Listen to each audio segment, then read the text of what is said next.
So we can't take out the Torah, we can't dance around with it.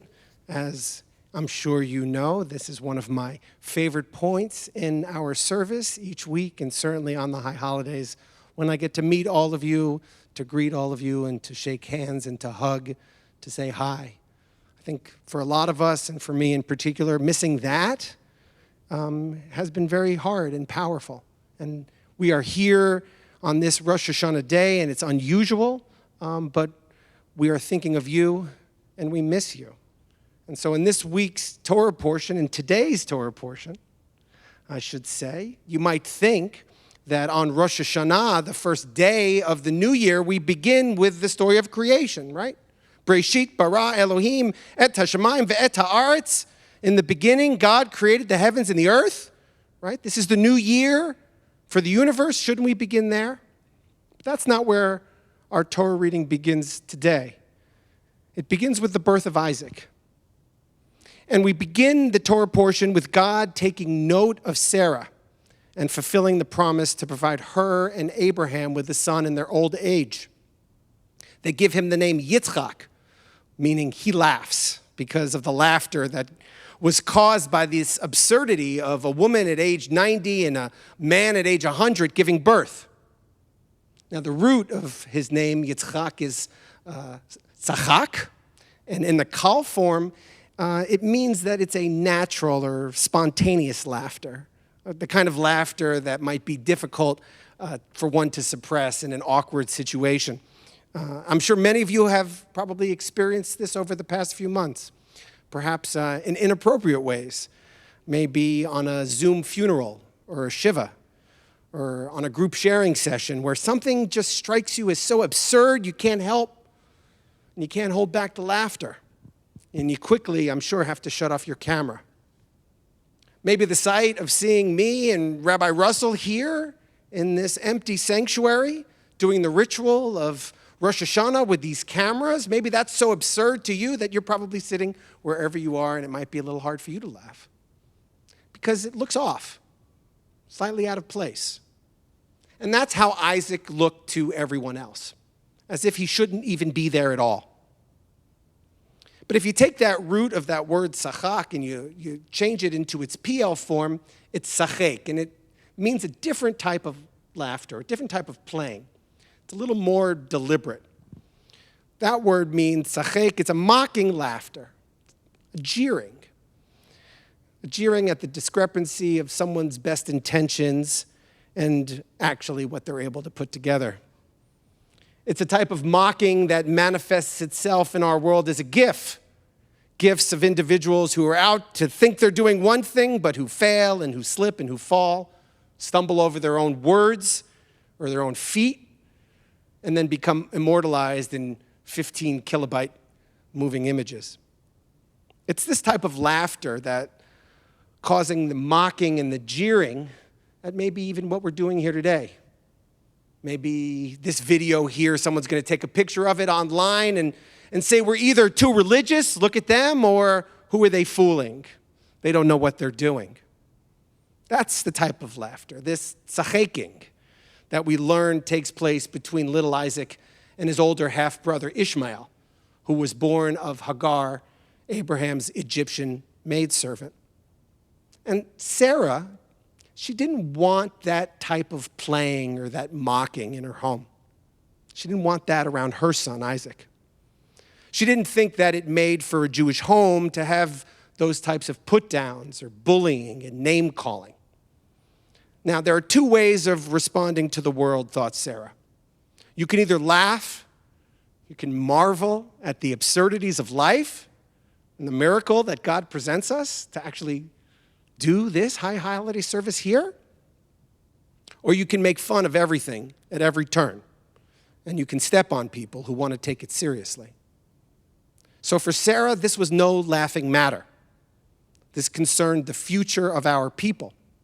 And so at Sarah's request, Abraham got up the next morning. It says here in Exodus 21:14, took out some bread and a skin of water, and he gave them to Hagar.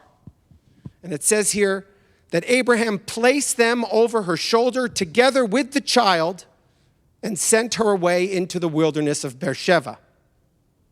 And when they ran out of water, Hagar leaves the screaming child under a bush, and she sits down and she weeps, saying, "Let me not look upon this child as he dies." Hearing the boy's cries, God tells Hagar not to fear. God opens her eyes and she sees a well, and she fills the skin of water, and she lets the boy drink. And Ishmael grew to become a great nation. Now, there's something about this story that doesn't quite fit for me. I guess it's because I've never really been able to understand Hagar's behavior in all of this. I don't think the rabbis have been able to understand it either. Rabbi Norman Lamb of blessed memory, who passed away earlier this year, wrote about Hagar. He said that when the water in her jug gave out, Hagar cast the child away, pathetically saying she did not want to see him die. He writes, no attempt was made to save the child, no looking for an oasis, which factually was there before her eyes. No real effort at changing her dangerous situation. She merely raises her voice and cries. Rabbi Lamb says it's the cry of desperation, of a morbid, fatalistic pessimism. Hers is a realism that leads to resignation. She sees the facts too clearly. So what Rabbi Lamb is saying is that distinct from Yitzchak's completely absurd, impossible, ridiculous existence, Hagar, she can only see what is. Some people look at the way the world is and ask why. Rabbi Lamb concludes, Hagar beholds the great desert of life and submits to it. Now, this might seem a little bit unfair to you, but it's pretty typical rabbinic fare.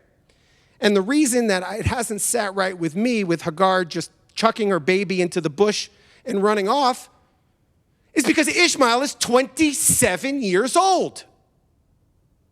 Dr. Tamar Kadari, the head of the Schechter Institute of Jewish Studies in Jerusalem, notes that the Midrash might explain why Ishmael is presented as a small child in the narrative, why a 27-year-old would be put by Abraham on the back of his mother.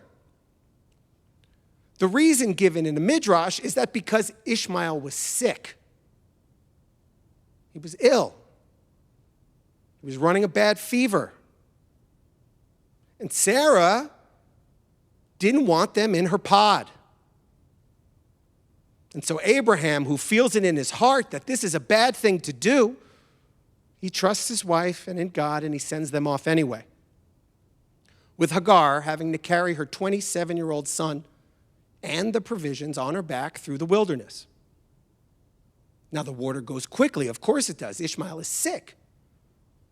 You could read Hagar as Hager, the stranger, the quintessential foreigner, a single mother raising a child on her own in an unfamiliar world, in the middle of a situation beyond her control, without any privilege, all too easily cast aside when the going gets tough and a pandemic sweeps through the land. On this first day out of the year, our Torah portion focuses us on this story of Hagar and Ishmael. On the day in which we are so focused on which one of us will live and which one of us will die in this next year. When we are pleading with God for ourselves, for the lives of our loved ones, our Torah begins here to remind us that it is these lives, the lives of the single mother, the lives of the foreigner, the poor, the stranger, the person of a different color or background. These are the lives that matter on this day, and that God is with them first. And let us say, Amen.